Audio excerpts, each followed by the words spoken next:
দীঘাতে site seeing করার অনেক রকম অপশান আছে। আপনি টোটো ভাড়া করতে পারেন বা একটা গাড়ি হায়ার করতে পারেন। তবে দীঘাতে এখন স্কুটি বা বাইক ভাড়া করেও সাইট সিইং করার সুযোগ আছে। এতে যেমন সময় বাঁচে, তেমনই নিজের মতো করে দীঘার চারপাশটা এক্সপ্লোর করা যায় এবং খরচও অনেকটা কম হয়। ট্রাভেল উইথ বিদুষী চ্যানেলে আপনাদের স্বাগত। চলে এসছে একটা ইনফরমেটিভ ভিডিও নিয়ে। ভিডিওটা সম্পূর্ণ দেখবেন, ভালো লাগলে লাইক শেয়ার করবেন, আর চ্যানেলে নতুন হলে অবশ্যই চ্যানেলটি সাবস্ক্রাইব করবেন। চলুন এবার বলি কি করে দীঘাতে এসে বাইক বা স্কুটি ভাড়া করবেন। প্রথমেই আসতে হবে ওল্ড দীঘাতে। নিউ দীঘা থেকে ওল্ড দীঘা যাওয়ার দিকে ওল্ড দীঘার একদম কাছেই পাঞ্জাব ন্যাশনাল ব্যাংক পড়বে। তার পরের বিল্ডিংটাই দীঘা শঙ্করপুর হোটেল অ্যাসোসিয়েশন। ঠিক এই বিল্ডিংয়ের পাশ দিয়ে একটা রাস্তা চলে যাচ্ছে, ওইখান দিয়ে চলে যান। রাস্তা দিয়ে সোজা গেলেই দেখতে পাবেন বিচ। বাঁ দিকে দেখতে পাবেন পান্ডা বাইক রেন্টাল সার্ভিস। এখানে এসে যোগাযোগ করুন। অনেক রকমের এদের কাছে স্কুটি বাইক আছে।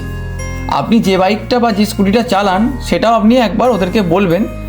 সম্ভব হলে যদি ওটা অ্যাভেলেবেল থাকে তাহলে ওরা আপনাকে প্রোভাইড করবে। এবার আসি খরচের কথায়। আগস্ট মাসের আগে পর্যন্ত ওরা স্কুটির জন্য 450 এবং বাইকের জন্য 500 চার্জ করত, কিন্তু আগস্ট মাসের পর থেকে ওটা 500 এবং 550 টাকা করে দিয়েছে। এই রেটটা 12 ঘন্টার জন্য, সকাল 8টা থেকে রাত 8টা। তবে আপনি চাইলে তার আগের দিন রাতেও গাড়িটি নিয়ে যেতে পারেন। স্কুটি বা বাইক নিয়ে পাশেই দেখবেন পেট্রোল পাম্প আছে, ওখানে গিয়ে 150-200 টাকার তেল ভরে নিন, তাতেই আপনাদের ঘোরা হয়ে যাবে। আর যদি অল্প সময়ের জন্য নিতে চান 3 ঘন্টা 4 ঘন্টা, সেই হিসাবে কথা বলে নেবেন। এক্ষেত্রে ওরা সেই রকমভাবেই দাম অ্যাডজাস্ট করে আপনার থেকে নেবে। স্কুটি বা বাইক ভাড়া নিতে গেলে আপনাকে অরিজিনাল ড্রাইভিং লাইসেন্স আনতেই হবে। এছাড়া এর সাথে যে কোনো আর একটা পরিচয়পত্র, তবে সেটা জেরক্স হলে বা ফোনে ছবি থাকলেও হবে, কিন্তু অরিজিনাল ড্রাইভিং লাইসেন্সটা ম্যান্ডেটরি। আপনার থেকে প্রথমে 1,500 টাকা নেওয়া হবে, 1,000 টাকা ডিপোজিট মানি আর 500 টাকা বুকিং চার্জ। যখন আপনি গাড়ি জমা দেবেন, আপনার গাড়িটি ভালো করে পরীক্ষা করে নেবে, তারপর আপনাকে 1,000 টাকা ফেরত দিয়ে দেবে। তাই আপনি যখন গাড়ি নেবেন তখন গাড়িটিকে ভালো করে দেখে নেবেন যে কোথাও কোনো রকম স্ক্র্যাচ আছে কিনা। এবার কিছু সাবধানতার কথায় আসি। আপনাকে 2টো হেলমেট কিন্তু ওরা প্রোভাইড করবে। এছাড়াও যে রোডটা দিয়ে যাবেন, ম্যাক্সিমাম রোডটাই কিন্তু মেরিন ড্রাইভ। এখানে ছোট গাড়ি, বাইক, স্কুটি এগুলোই চলাচল করে, কোনো বড় গাড়ি বা লরি চলাচল করে না।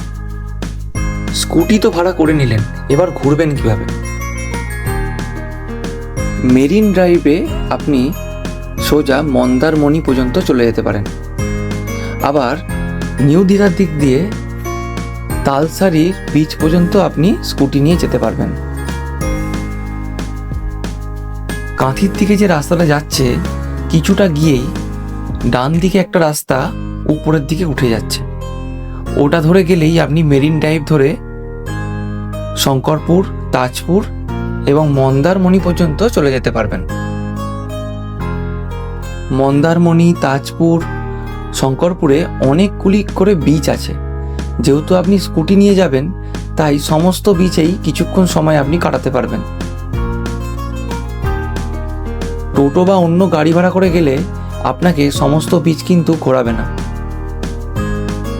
রুট ম্যাপটা আপনাকে দেখিয়ে দিই।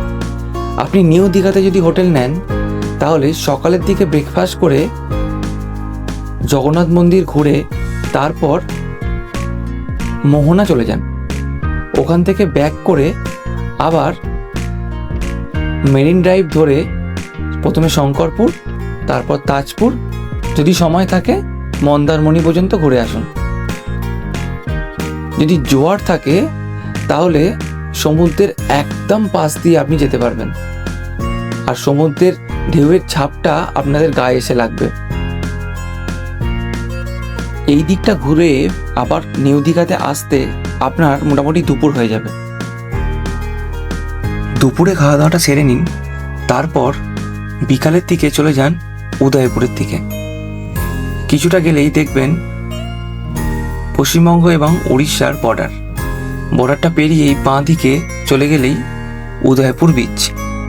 হ্যাঁ, তবে প্রতিটা জায়গাতে যদি আপনি গাড়ি রাখতে চান তাহলে কিন্তু 10 টাকা বা 20 টাকা পার্কিং চার্জ দিতে হতে পারে।